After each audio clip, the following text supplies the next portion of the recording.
Hi, and welcome back to Thone's 1 Peter's Nibbles number 53, Living Before the Word, part 2 of 3. And we want to talk about the details of verse 11. Remember, this is a two-verse thing, so this is the first half. And it comes from, 1 Peter 2, verses 11 and 12. And this is verse 11. Dealing with the world from a heavenly perspective. That's what we're to learn here. Why is this in the Bible?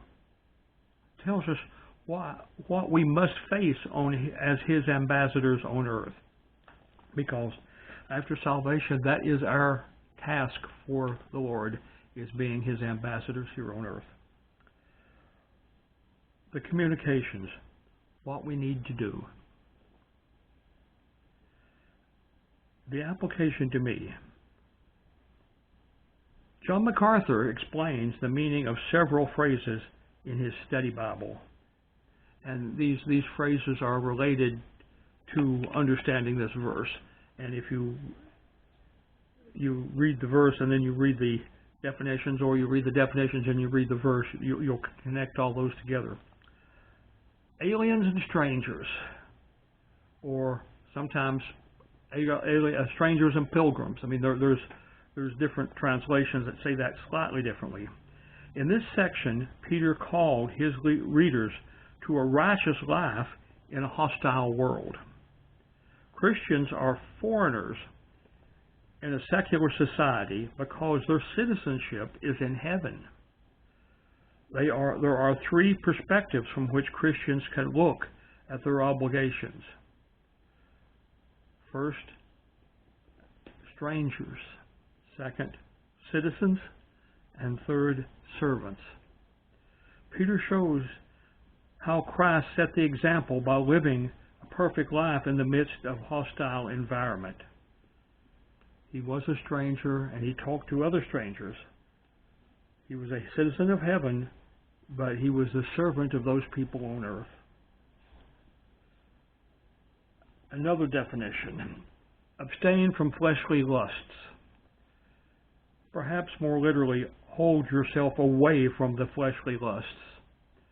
In order to have an impact in the world for God, Christians must be disciplined in an inward and private way by avoiding these desires of the fallen nature, where fleshly lusts include much more than sexual temptations.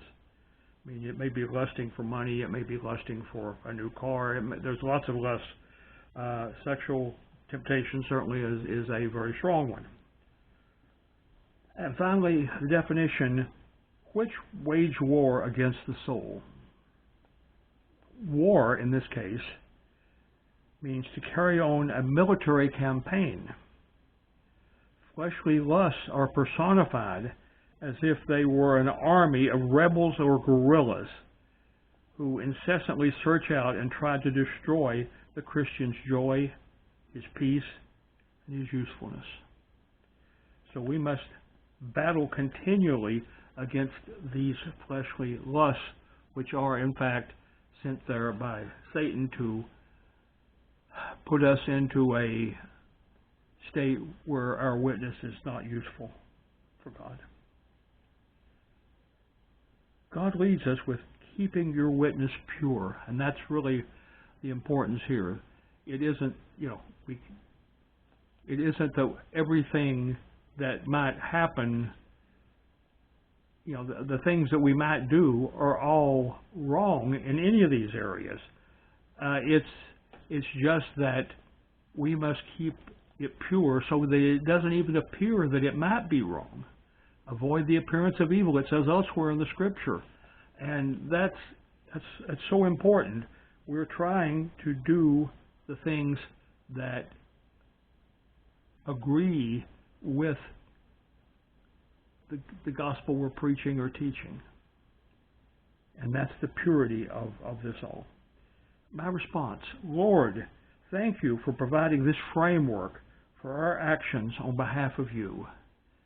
And that's a big mouthful, but it's really so very, very true. We need to work on doing that right. We'll talk to you next time.